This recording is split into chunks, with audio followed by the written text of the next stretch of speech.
Siapa pernah menyadari apa sih masalah terbesar bagi seorang musisi? Ayo coba jawab. Jangan bilang uang, bukan uang masalahnya. Peraturan, bukan. Waktu, bukan. Hampir betul yang ego. Coba naik lagi. Masalah terbesar bagi seorang mood. Iya toh, moodnya, ya. Emosi atau perasaan seorang musisi itu modal besar. Setuju gak saya ngomong itu? Modal besar. Nah, maka itu seorang musisi itu yang sangat dipentingkan adalah dia harus bisa menjadi manajer untuk emosinya sendiri. Ya, bayangkan kalau seorang musisi nggak bisa jadi manajer untuk emosinya, bisa bayangkan rusak semua itu, atau tidak? Nah, seorang musisi harus perasa, harus sensitif. Betul, kalau kita mendengar kata sensitif, kan kecenderungannya negatif. Ya tergantung kesensitifan ini mau diarahkan kemana. Kalau sensitif seorang musisi itu dibiarkan suka tersinggung, ya rusak dia. Tapi kalau kesensitifan seorang musisi itu menjadi radar, ngerti ya radar itu, maka itu akan luar biasa. Saya lupa di dalam kitab Amsal itu ada ayat yang berkata demikian. Tadi saya cari, saya lupa di mana. Seorang pahlawan itu bukan pernah mengalahkan sebuah negara, sebuah tentara besar, bukan. Seorang pahlawan adalah bisa menguasai emosinya. Itu pahlawan. Dan itu musisi. Nah, kalau saudara sebagai musisi sudah bisa menjadi manajer untuk emosi diri sendiri, maka setidak baik apapun situasi yang sedang dialami, maka mood saudara itu nggak akan jadi ngaco, tapi jadi motor untuk bangkit, jadi motor. Waktu kita ketemu di Blok M waktu itu, saya nyebut tentang Vivaldi. Ya, kita tahu Four Seasons-nya Vivaldi itu belajar 4 karakter manusia yang luar biasa. Kalau kita mendengar Vivaldi yang musim gugur, itu blue betul-betul. Suasananya nggak enak. Tapi itu ungkapannya. Maka itu orang bisa membayangkan ya. Buat kita yang tinggal di negara yang 2 musim panas yang sangat panas ini, sulit untuk bisa membayangkan. Kalau belum pernah tahu musim gugur, musim semi, musim panas, winter, kita nggak bisa tahu. Tapi dari forsisnya Vivaldi itu betul-betul kita bisa belajar. Itu adalah ungkapan emosinya. Dan dia bisa menempatkan mood yang tidak baik sekalipun, ternyata kalau dituangkan di dalam musik, itu hasilnya bisa luar biasa. Nah, maka itu saya ulangi lagi, modal utama seorang musisi adalah bagaimana saudara-saudara bisa menjadi manajer. Tahu kata manajer ya? Memanage, mengelola emosi saudara. Yang negatif sekalipun, keadaan yang tidak enak sekalipun, jangan diikuti untuk meledak, tapi kendalikan itu jadi power untuk mendorong maju. Setuju nggak kalau ngomong ini ya? Dan itu penting. Jadi mau disinggung, mau direndahkan, mau difitnah, mau digosipkan, mau disalahkan, mau diapakan saja nggak enak. Manage itu. Temukan sesuatu, pasti Roh Kudus akan memberikan nada-nada baru buat saudara. Saya berkata amin? Pasti ada. Nggak mungkin tidak. Nah, kita lihat Markus pasal 1. Markus 1 ayat 1. Yang sudah dapat silakan baca Markus 1 ayat 1. Ya, silakan. Ya, silakan. Ya. Inilah permulaan Injil tentang Tuhan Yesus Kristus, Anak Allah. Ya. Inilah permulaan Injil, Markus 1 ayat 1. Inilah permulaan Injil tentang Yesus Kristus, Anak Tuhan. Jelas Markus menulisnya, permulaan Injil. Bagi yang belum pernah baca sampai selesai Markus 1 ini, apa yang dituliskan setelah ayat 1? Kalau permulaan Injil adalah tentang Yesus Kristus, Harusnya dituliskan adalah tentang Yesus. Tapi ternyata tidak. Siapa yang dituliskan di ayat 2? Nah, tahun 78, kira-kira bulan Februari, pertama kali Roh Kudus ngajar saya tentang perikop ini. Saya kaget sekali. Oh iya, tentang siapa? Bukan tentang Yesaya. Baca coba. Ayat 2, ayo. Seperti ada tertulis Ya. dalam kitab Nabi Yesaya. Nah, seperti ada tertulis dalam kitab Nabi Yesaya. Jadi bukan tentang Yesaya, tentang siapa? Baca terus. Lihatlah aku menyuruh utusanku mendahului kamu. Ia akan mempersiapkan jalan bagimu. Ya, siapa itu yang dimaksud? Yohanes Pembaptis. Nah, jadi waktu saya belajar pertama, saya bilang, Tuhan, bukankah ini permulaan Injil tentang Tuhan Yesus? Mengapa yang disebut Yohanes Pembaptis? Aneh bukan? Di situ saya kagum melihat Bapa di surga. Di antara 4 penulis Injil, Matius, Markus, Lukas, Yohanes, ternyata Markus ini yang menuliskan tentang psikologi. Kok bisa? Ya, lihat. Yohanes Pembaptis yang dimaksud oleh Markus itu yang mendahului Tuhan Yesus. Ya tahu? Nah, sekarang kita lihat apa yang dikatakan. Kita buka Yesaya 40 ayat 3 dan 4 untuk membuktikan ini. Nah, ini kita bicara masalah mood, masalah psikologi diri kita masing-masing. Ya.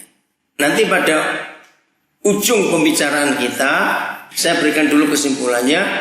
Maka masing-masing kita setelah mendengar firman ini, kita harus menjadi psikolog untuk diri kita sendiri. Ngerti maksudnya? Ya, kita harus jadi psikolog buat diri kita sendiri. Karena untuk menjadi manajer emosi kita harus kenali jiwa kita dulu. Ya, saya beri ilustrasi sebelum kita baca Yesaya. Apa yang diperlukan, yang paling penting bagi seorang yang mau jadi dokter? Dia harus menguasai apa dulu? Dokter umum, dokter. Ayo, dokter umum, medis ya. Anatomi tubuh. Nggak lucu kalau dokter nggak menguasai anatomi tubuh. Nah, untuk menjadi manajer jiwa kita, menjadi manajer emosi kita, maka kita harus mengenali anatomi roh kita, anatomi jiwa kita. Kalau tidak, kita akan kalah. Ya, ketika hal-hal negatif muncul di diri kita, entah faktor dari dalam, entah faktor dari luar, wah, kita akan hancur. Kalau kita nggak bisa jadi manajer buat jiwa kita sendiri, betul tidak? Nah, maka itu setelah kita belajar ini, diharapkan masing-masing kita bisa jadi psikolog untuk dirinya sendiri.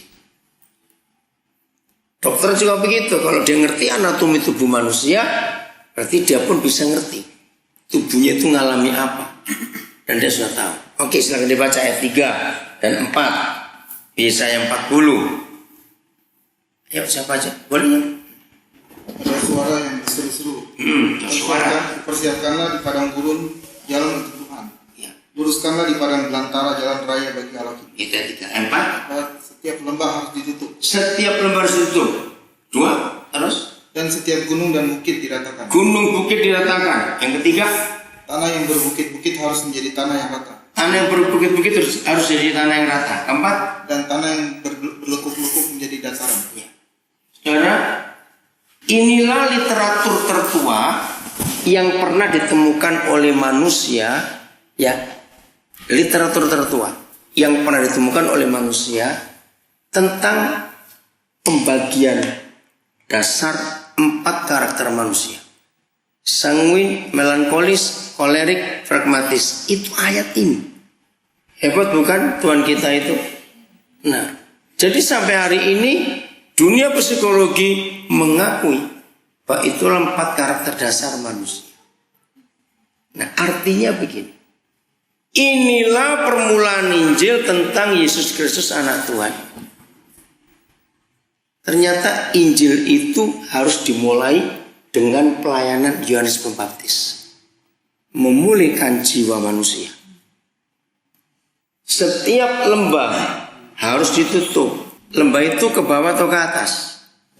Wah, lah ini orang melankolis. Selalu minder, merasa nggak berharga, aku ini jelek, aku tidak mampu. Itu mesti diangkat, timbun.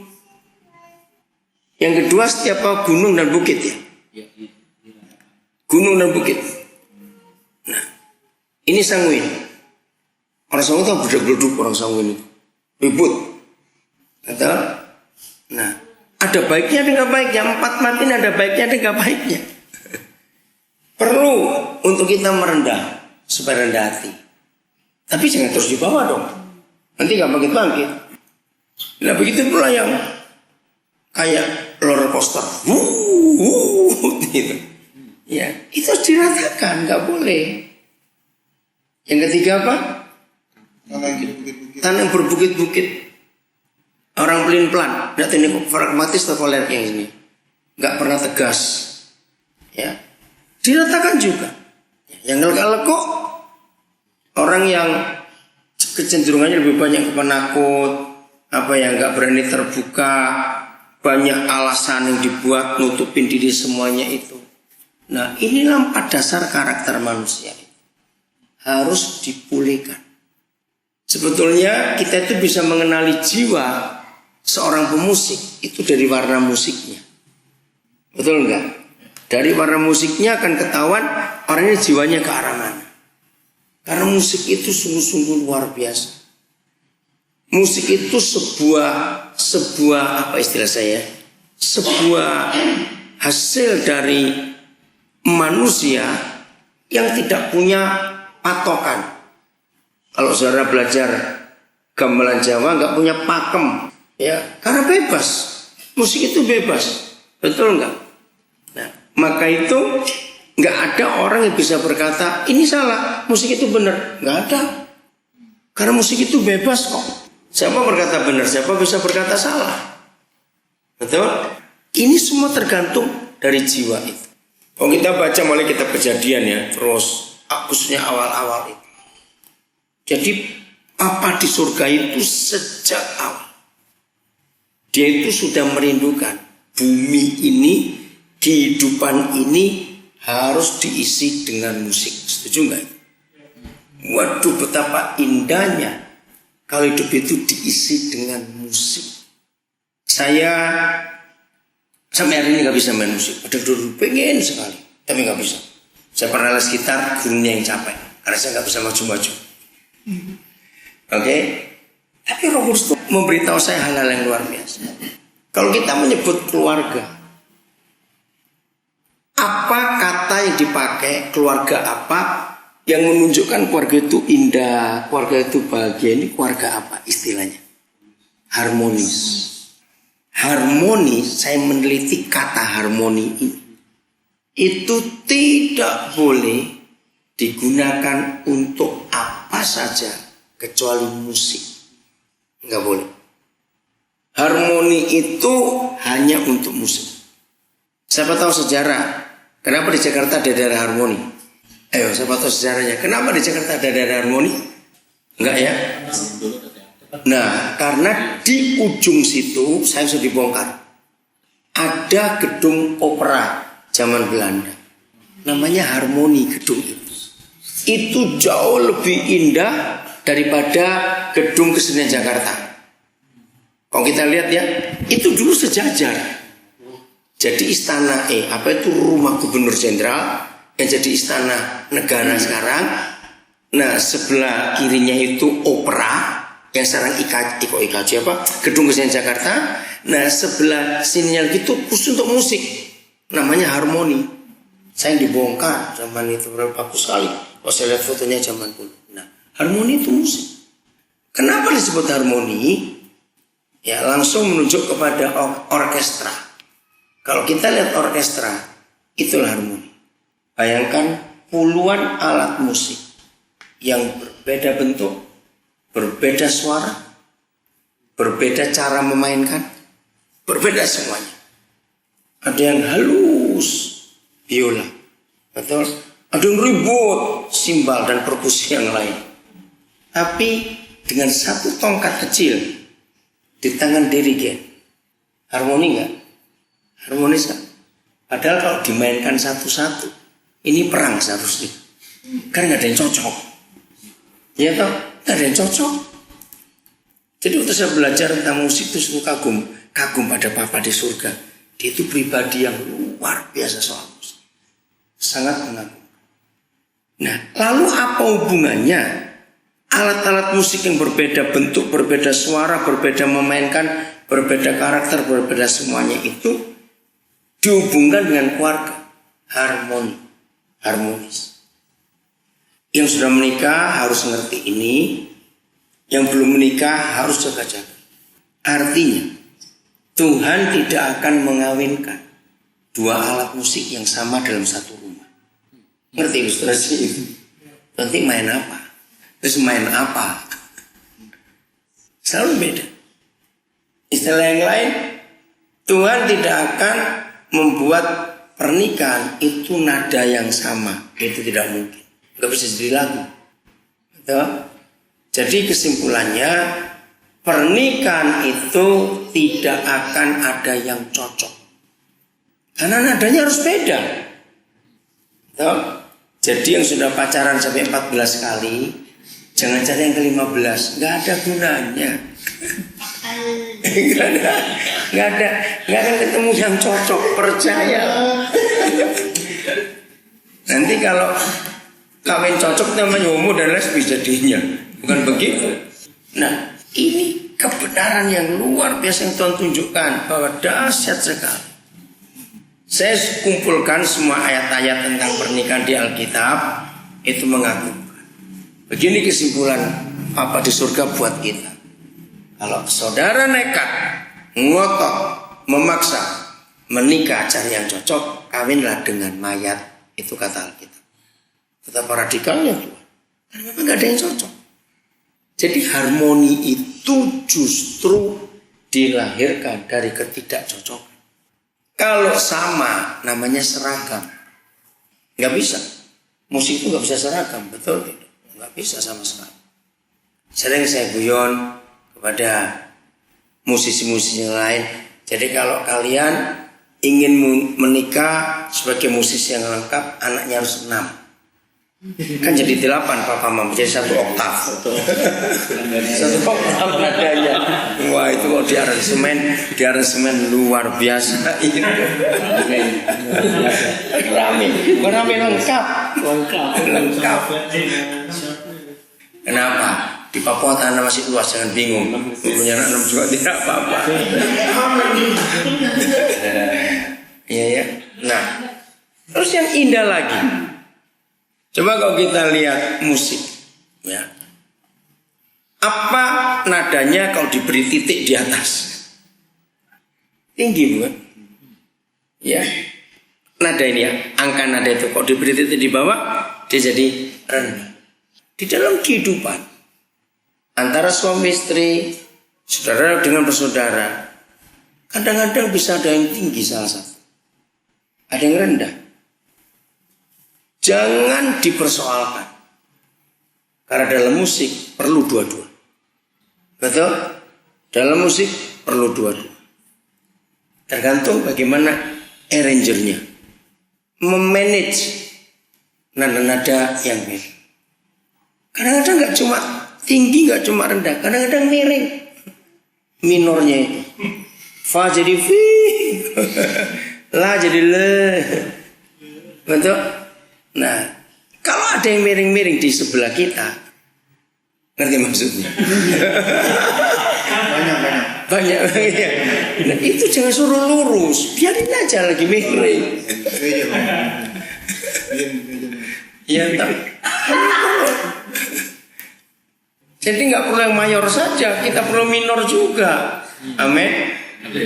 Itu indahnya Bapak kita itu dalam lihat kehidupan.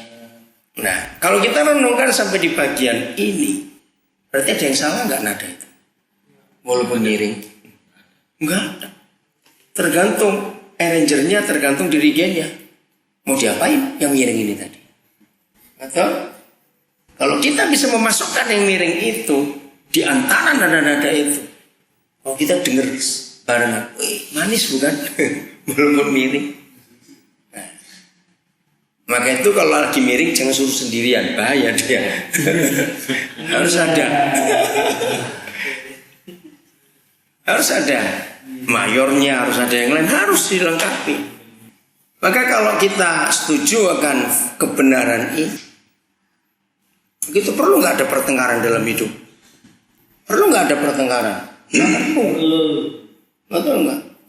Karena apa? Untuk apa dipertengkarkan? Memang harus ada miring, ada yang tinggi, ada yang rendah, ada yang mayor. Diperlukan semuanya.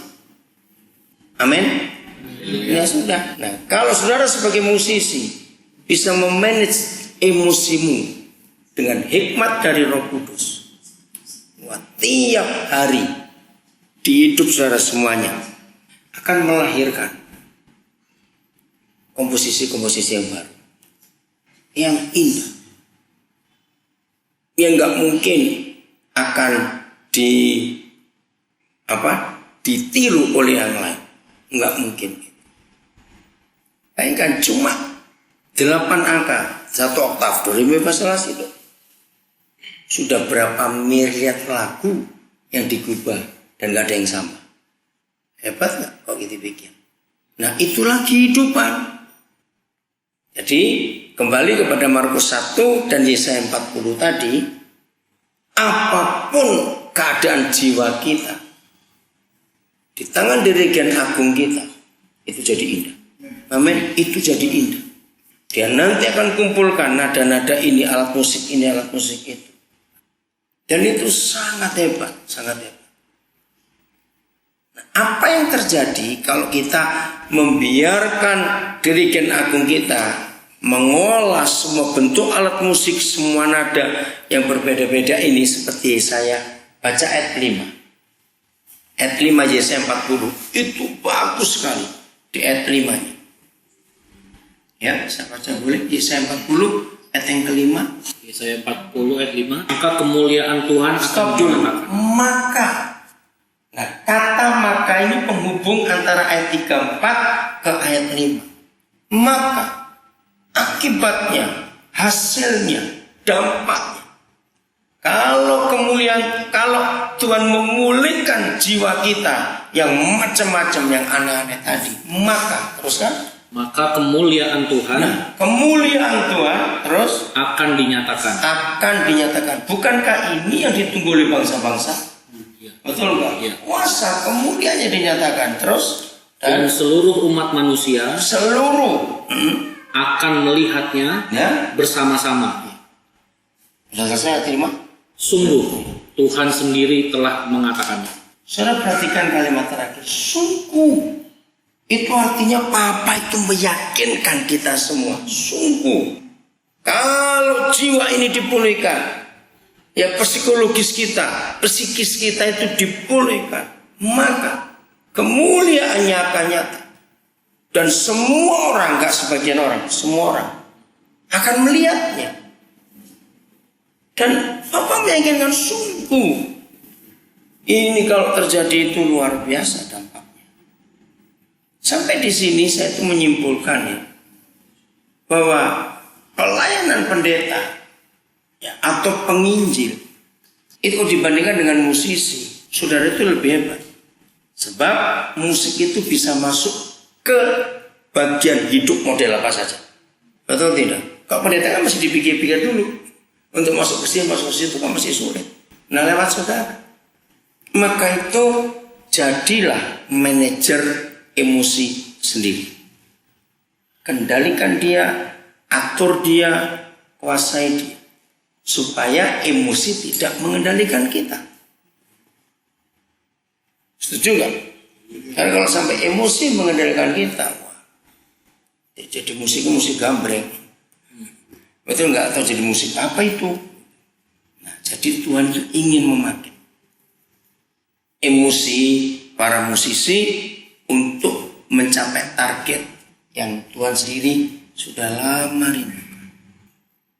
Saya percaya di antara saudara pasti pernah, entah karena alasan apa, sudah siap tampil atau mogok nggak mau. Pasti pernah ngalami itu bukan? Iya tak? Nah, di situ itu berarti orang itu tidak bisa menjadi manajer emosinya. Sulit.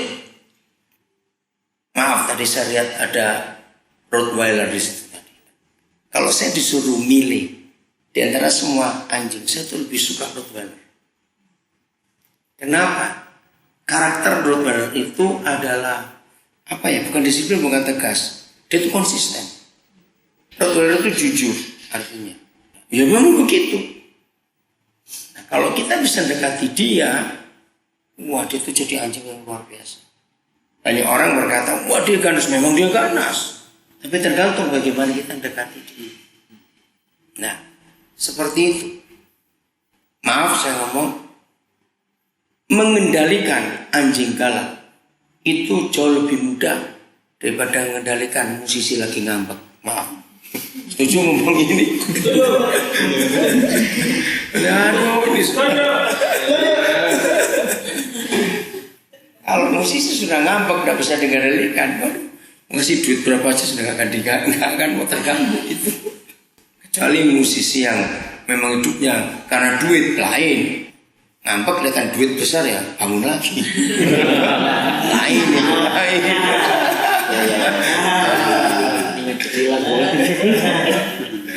Ya, jadi beda, itu beda sekali. Jadi artinya Tuhan tetap membutuhkan emosi kita, betul? Cuma tergantung bagaimana kita mengarahkannya, membawa kemana. Oke, ada yang mau nambahkan atau mau tanya sampai di sini? Sebelum saya lanjut, ayo mau sharing sesuatu silakan. Belum lanjut, nggak apa-apa saja. Enggak sih, interesting juga. Aku juga baru denger pas game kayak begini. Kalau gunanya gini, kan kita bergaul bukan cuma sama orang Kristen. Mereka punya feedback sama kita kan juga kadang-kadang beda. Nah kalau dari renungan sekarang berarti kalau ada orang miring kita mesti jadi positif menerimanya. Kan itu kan gak gampang. Kadang-kadang jujur aja yang di depan mata itu justru lebih ngejengkelin. Kelihatan. Bisa lebih face to face. Apalagi pas kalau misalkan, kalau saya kan orangnya juga belak-belakan. Ketemu orang yang belak-belakan, kadang bisa nyambung, kadang malah jadi klop gitu. Ya. Itu gimana tuh? Ya. Yang penting motivasinya tuh bahwa semiring-miringnya, maaf dalam tanda kutip, orang itu kita tetap perlu dia. Setuju ngomong ini? Ya kok enggak? Setuju enggak? Semiring-miringnya orang itu motivasi, kita tetap perlu dia. Yaitu tadi, seorang dirigen dia bisa memanfaatkan semua situasi. Bayangkan kalau seorang dirigen hanya dengan satu suara yang fals saja dia sudah panik. Bukan itu orkestra. Tegang semua jadi terpengaruh. Enggak bisa. Nah, langkah kedua, kalau kita melihat kemiringan orang itu, maaf kalimat ini, kita harus menolong dia. Berarti dia sedang mengalami sesuatu. Entah dengan keluarganya, suaminya, istrinya, orang tuanya, anaknya, mertuanya, atau apalah, nggak tahu. Nah, jadi waktu dia mengungkapkan emosinya dengan kemiringannya tadi, kita jangan tanggapi kemiringannya dulu. Tunggu sampai dia tenang, milikilah belas kasihan seperti Tuhan Yesus ingin menolong orang itu. Nah itu perlu waktu. Karena kadang-kadang kalau saya nggak berkata salah, orang kayak gitu malah ingin cari masalah. Betul nggak? Ingin cari masalah malah. Iya Sengaja. Dengan sesengaja. Gitu. Nah kita, kenapa Van? Kita harus bimbing. Jelas ya? 2 ayat. Ayat pertama, Galatia 6 ayat 1. Tadi kan dikatakan, berarti kita yang sudah jadi anak Tuhan, kemudian musisi yang belum percaya Tuhan bagaimana? Nah, itu tugas kita. 6 ayat 1, silakan dibaca. Saudara-saudara, kalaupun seorang kedapatan melakukan sesuatu pelanggaran, Ya. maka kamu yang rohani harus memimpin orang itu ke jalan yang benar dalam roh lemah lembut, sambil menjaga dirimu sendiri supaya kamu juga jangan kena pencobaan. Betul? Kata kuncinya pada kamu yang rohani. Artinya sudah kenal Tuhan, hidup dipulihkan. Kalau kita mendapatkan ada salah seorang yang sedang miring tadi itu, sedang punya masalah dalam hidup, bimbing dengan roh lemah lembut. Nah, untuk musisi kata ini sangat-sangat penting. Nah, maaf bagi istri atau suami yang bukan musisi, tapi suami atau istri itu musisi. Kenapa saya katakan ini? Hati-hati. Kalau suami saudara seorang pemain gitar, maka jangan cemburu dengan gitar suamimu. Ngerti kalimat itu? Iya toh? Kalau suami saudara seorang drummer, jangan cemburu dengan drummernya. Ya, atau sebaliknya, saya nggak tahu. Ya, misalnya istrinya musisi, suaminya tidak. Ya, misalnya seorang pianis, pianonya itu betul-betul luar biasa. Nah, suami nggak boleh cemburu dengan piano itu. Terus rusak pianonya, jangan. Kenapa nih? Semua musisi pasti akan memperlakukan alat musiknya itu dengan lemah lembut. Betul? Saya ini bisa tahu kalau orang itu bawa gitar, dia itu pemain gitar atau bukan. Saya bisa tahu dari cara dia memperlakukan gitar itu. Ngerti gak maksudnya? Iya toh? Kalau dia bawa gitar tapi nggak bisa main gitar, lain cara bawanya. Nggak mungkin lemah lembut. Nggak percaya. Jadi dalam kelemah lembutan itu perlu. Apalagi musisi itu kan biasanya lebih melo dari yang enggak. Biasanya harus saya bilang. Iya toh? Nah di situ kelemah lembutan itu penting. Bimbing orang-orang yang sedang miring-miring itu dengan roh yang lemah lembut. Sama seperti saudara memperlakukan alat-alat musik yang saudara mainkan. Ya. Karena jiwa saudara sebagian ada di alat musik itu. Maka itu pasangan yang bukan musisi dari pasangan yang musisi harus ngerti betul-betul. Kadang-kadang suruh mandiin anak, repotnya alasannya, tapi ngerawat gitarnya, aduh luar biasa. Lebih dari anaknya. Jangan dimarahin. Karena memang itu jiwanya. Nah, jadi bimbing orang itu. Terus ada apa dengan dia? Terus dengan persyaratan jaga diri, jangan ikut-ikutan juga. Ya, artinya kalau kita bimbing pelacur, jangan main pelacur juga gitu. Artinya begitu. Ya, ayat kedua, Roma 15 ayat 7. Ini kalau kita ketemu teman-teman yang miring-miring itu, walaupun dicari gara-gara dia coba mancing emosi kita, jangan terpancing. Kita harus kendalikan, kita harus jadi manajer emosi itu. Roma 15 ayat 7. Roma 15 ayat 7, sebab itu terimalah satu akan yang lain, sama seperti Kristus juga telah menerima kita untuk kemuliaan Allah. Hebat bukan? Saudara, sebetulnya kalau firman ini kita praktekkan dalam hidup, percayalah banyak orang ingin kenal Yesus itu sih. Arti yang paling gampang dalam hidup sehari-hari kita untuk menerima orang-orang seperti itu, saudara, jadilah tong sampah. Ngerti ya kalau kita jadi tong sampah? Ya dilempar yang kotor-kotor. Terima dulu. Karena orang itu perlu tempat untuk mencurahkan isi hati. Nah, di Roma 15 ayat 7 ini Tuhan Yesus memberi kita standar, ukuran standar. Bahwa menerima orang lain itu standarnya seperti dia menerima kita. Ayo semua kita ingat.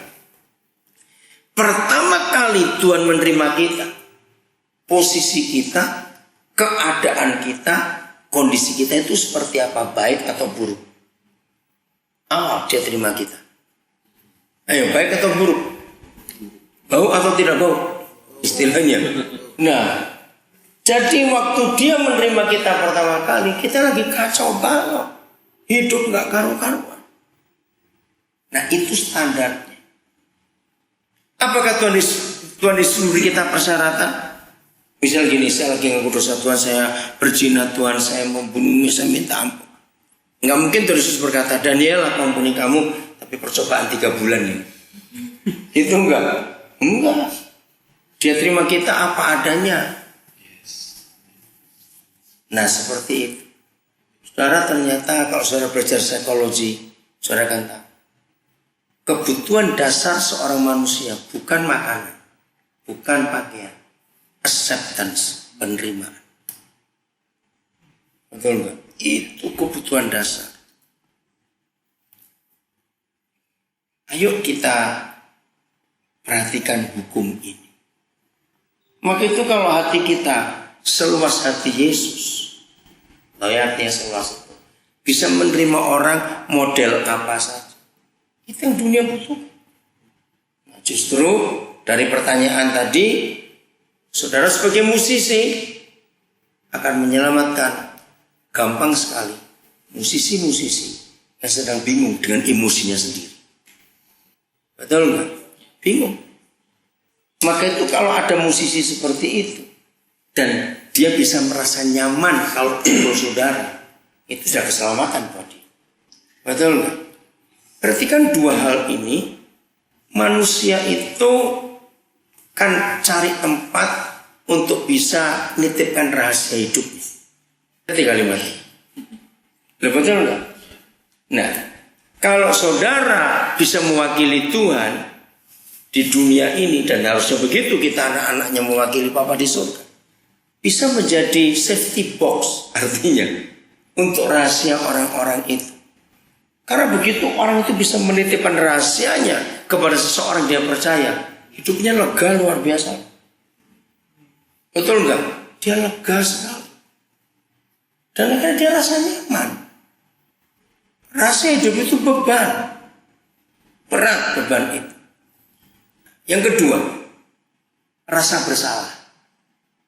Persoalan terbesar manusia itu bukan gak punya uang, bukan karena dia gak sekolah. Persoalan terbesar seorang manusia itu ada guilty feelingnya itu. Nah itu dia cuma perlu tempat. Aku mau cerita ke siapa? Begitu dia bisa mengungkapkan, aduh leganya luar biasa. Oke, lihat dua ayat ini lagi. Yohanes 20 ayat 23. Mengapa Bapa di surga lewat Tuhan Yesus memberi kita hukum ini? Yohanes 20 ayat 23. Jikalau kamu mengampuni dosa orang, dosanya diampuni. Dan jikalau kamu menyatakan dosa orang tetap ada, dosanya tetap ada. Saudara, satu-satunya hal, saya ulangi, satu-satunya hal yang dibuat Tuhan Yesus dan selalu jadi masalah terhadap ahli Taurat, orang Farisi, imam-imam ketika dia mengampuni orang. Betul enggak? Mengapa ketika Tuhan Yesus menyatakan dosamu diampuni anakku, itu imam-imam ahli Taurat bisa kayak kebakaran jenggot istilahnya. Karena mereka menganggap, hei, siapa kamu? Kamu kan anaknya Yusuf tukang kayu. Dari mana Bethlehem itu? Ternyata di mata umum yang bisa mengampuni dosa itu cuma Tuhan. Dan itu betul. Tapi firman ini luar biasa. Saudara dan saya punya hak untuk mengampuni dosa orang. Maka dosanya diampuni. Saya kaget lihatnya. Gereja Katolik adalah satu-satunya gereja yang menggunakan ayat ini untuk para imamnya. Kalau ada yang dari Katolik pasti tahu. Di gereja Katolik ada 7 sakramen. Salah satu sakramen pengakuan dosa. Betul tidak? Maka itu para imam salah satu sumpah, bukan janji, sumpahnya pastor. Ada banyak salah satu bahwa tidak boleh membocorkan pengakuan dosa umat kepada pastor lain atau pada orang lain. Itu enggak boleh. Dan ini ayatnya. Jadi sebagai musisi yang sudah percaya Tuhan Yesus dan dipenuhi Roh Kudus, maka saudara pun berhak untuk mengampuni dosa orang. Maka itu kalau ada orang datang kepada saudara nitipkan dosanya, istilah saya, untuk minta, untuk cerita, terima dan doakan orang itu untuk mengampuni kamu. Dan kita masih ingat 1 Yohanes 1:9. Jikalau kita mengaku segala dosa kita, maka Tuhan itu setia dan adil, maka Dia mengampuni kita dan menyucikan kita dari semua kejahatan kita. Artinya, kalau orang itu nggak bisa ketemu Tuhan dan ketemu kita sebagai anak-anak Tuhan, ya kita terima. Tuhan, setelah orang itu cerita kepada kita, aku doakan kamu, aku mintakan ampun kepada Tuhan, dan Tuhan mengampuni. Itu luar biasa. Ayat kedua, Yakobus 5:16. Jadi kalau kita didatangi teman-teman musisi yang lain secara khusus masalah kejiwaan, jangan terima mereka. Itu bagus. Ya, silakan baca Yakobus 5:16. Yakobus 5 ayat 16, karena itu hendaklah kamu saling mengaku dosamu dan saling mendoakan supaya kamu sembuh. Nah, supaya kamu benar seharusnya. Terus, kalau kamu benar, Doa orang yang benar bila dengan yakin didoakan sangat besar kuasa. banyak pendeta khotbah hanya kalimat B. Doa orang yang benar bila dengan yakin didoakan besar kuasanya. Tapi kita tidak pernah diterangkan, dijelaskan bagaimana bisa benar. Ternyata untuk jadi benar ya ayat kalimat pertama itu. Hendaklah kamu saling mengaku dosamu, saling terbuka. Istilah saling titip dosa, kan aneh. Loh, kalau begitu, dengarkan. Mana lebih mudah mengaku dosa kepada Tuhan atau kepada saudara kita? Mana lebih mudah? Mengaku dosa kepada Tuhan atau kepada saudara kita? Ya kepada Tuhan. Kenapa? Karena Tuhan kan nggak bocor mulut. Ternyata ada bagian-bagian dari hidup kita yang Tuhan tidak bisa menolong sebab Tuhan serahkan kepada orang lain untuk menolong. Itu tadi, hendaklah kamu saling mengaku dosamu dan saling mendoakan. Kita benar, kita sembuh. Kalau kita mau pakai kata sembuh semua, maka kalimat berikut doa orang yang sembuh, recover, pulih, itu besar kuasanya. Jadi dunia memerlukan tong sampah seperti ini. Siap untuk itu? Betul? Nah, jadi kalau ada orang yang miring-miring itu akan mencoba saudara. Dia ngetes kok. Ini orang mau jadi sahabatku atau tidak? Ya kalau kita frontal balik ya dia lari dari kita. Kenapa? Oke. Jelas? Ada yang mau tanya lagi? Oke. Jadi siap jadi manajer emosi? Harus, kalau tidak kacau semua ini. Ya, pasti indah. Kalau itu kita kelola emosi kita tiap hari, hasilnya sungguh-sungguh luar biasa. Apa? Sebenarnya waktu misalnya dari kita berusaha untuk tapi ternyata sampahnya beda. Ya. Gimana? Terus pertanyaannya? Tapi kita nggak tahu kan, karena sampah itu kan bisa sewaktu-waktu. Ya. Tapi waktu itu dari keadaan kita Ya, Tuhan Yesus berkata dalam surat Timotius ada firman berbunyi demikian. Siap jadi pemberita Injil, baik ataupun tidak baik waktunya. Kalau kita mau siap jadi berkat buat orang lain, maka nggak ada kata nggak siap jadi tong sampah. Bangun pagi-pagi langsung berkata, "Hai tong sampah, bangun kamu." Gitu ngomongnya. Siap. Ini positifnya. Apa yang terjadi pada sebuah pabrik farmasi, pabrik obat? Kalau nggak ada penyakit, bubar. Jadi kalau dibalik, pabrik obat itu hanya mengharapkan siapa yang sakit, mana penyakitnya. Nah, betul tidak? Nah, penyakit kan sebagai sampah juga dalam hidup, berguna. Kalau kita petani dikasih sampah bagus jadi kompos. Jadi nggak ada kata nggak siap, harus lo siap. Kalau tiba-tiba kita nggak siap, itu tadi jadi manajer emosi. Berarti waktu itu emosi kita lagi nggak stabil. Kalimat yang sering dikatakan, boro-boro nolong lu gua aja lagi begini kok. Nah, begitu kata-katanya nanti. Jadi harus selalu siap. Oke, kelola sampah itu juga. Oke, bagian terakhir Matius 14 ayat 13. Nah, inilah contoh di Alkitab bagaimana Tuhan Yesus bisa menjadi manajer emosinya. Matius 14 ayat 13. Matius 14 ayat 13. Setelah Yesus dengan berita itu menyingkirlah ia dari situ dan hendak mengasingkan diri dengan perahu ke tempat yang sunyi. Ya, stop dulu. Saudara perhatikan apa yang dialami oleh orang itu kalau dia memerlukan 3 hal. Mengasingkan diri, menyingkir ke tempat yang sunyi. Kira-kira ini orang kenapa? Dalam masalah, betul, apalagi mengasingkan diri, menyingkir ke tempat yang sunyi. Kira-kira kenapa? Mau menenangkan diri. Apa? Me time. Oh, hebat ya, me time. Apalagi ayo. Yang paling parah, sebutkan kata apa? Orang itu ngalamnya bete, bukan, lebih parah lagi. Nangis. Disakitin. Saudara, hari itu Tuhan Yesus apa yang mengalami yang saudara kata? Ketika Yesus mendengar berita itu. Berita apa nanti saudara baca di rumah perikop sebelumnya. Yohanes Pembaptis jadi martir gara-gara Herodes.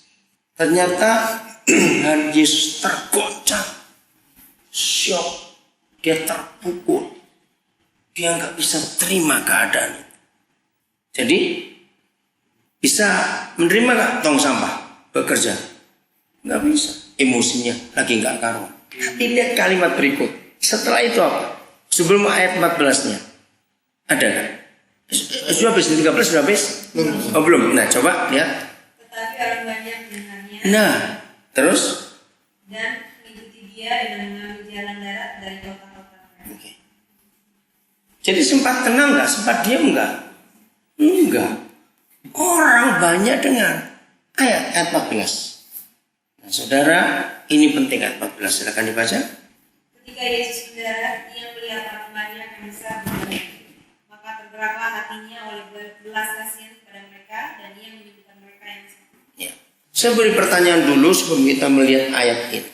Emosi Tuhan Yesus bagaimana dan bagaimana cara dia manage emosinya itu. Apa yang terjadi pada hidup seseorang kalau dia itu nggak pernah punya motivasi? Ayo, jadi apa orang itu? Pasif. Orang itu pasif. Apalagi kalau orang nggak punya motivasi, apa? Flat, betul. Apalagi? Pesimis. Apalagi? Blank. Apalagi? Masih ada lagi. Apa? Mati? Nggak semangat hidup. Betul. Nggak punya target. Nggak punya tujuan. Jadi cuma bangun pagi, lapar makan, kenyang tidur lagi gitu. Nggak punya motivasi. Nah, satu-satunya ayat yang memberi kita motivasi yang benar sebagai anak Tuhan adalah Matius 14 ayat 14. Itu tadi. Apa motivasi kita? Itu tiap kali lihat orang, entah banyak sedikit pokoknya orang. Apa yang muncul di hati kita? Kita harus buat sesuatu. Jadi walaupun kondisi Tuhan Yesus sedang tergoncang berat jiwanya, sangat berat. Maka itu kalau dia adalah Tuhan, bisa tergoncang dan ingin menyingkir ke tempat yang sunyi, mengasingkan diri, itu Tuhan. Ada tamu? Jadi saya ulangi lagi, nyong. Jadi Matius 14 itu adalah satu-satunya ayat tentang motivasi hidup kita. Karena kalau orang nggak punya motivasi hidup, dia flat katanya. Dia pesimis, dia nggak punya target, nggak punya tujuan, dia pasif. Nah motivasi kita adalah tiap kali melihat orang banyak, walaupun kita sendiri sedang perlu ketenangan, Yesus nolong. Nah ini kalau saudara baca sampai pasal 17, itu menarik. Saya belum pernah melihat ada Injil ini kronologis. Ya, setelah itu dia memberi makan orang banyak sampai ribuan jumlahnya. Lanjut lagi, orang lain datang, lanjut lagi. Nah, baru dia tenang itu pasal 17 ayat 1. Coba baca. Bayangkan segitu lama. 17 ayat 1 bunyinya. 6 hari kemudian. Itu dari pasal 14 ayat 13. Itu hari pertama, hari kedua, hari ketiga. Itu urut kronologis, menarik sekali. 6 hari kemudian baru apa? Terus? Yesus membawa Petrus, Ya. Yakobus dan Yohanes, dan sama-sama dengan mereka ia naik ke sebuah gunung yang tinggi. nah, gunung yang tinggi di situ baru tenang. Jadi selama 6 hari untuk tenang gak dapat tenang. Kira-kira kalau kita orangnya Tambah stres nggak? Sudah 6 hari ya. Nah, dia bisa mengendalikan emosinya. Dia bisa manage emosinya. Walaupun dia perlu waktu, dia tahan dulu karena orang-orang banyak yang terus datang. Jadi siap ya, nggak ada istilah nggak siap untuk jadi tong sampah.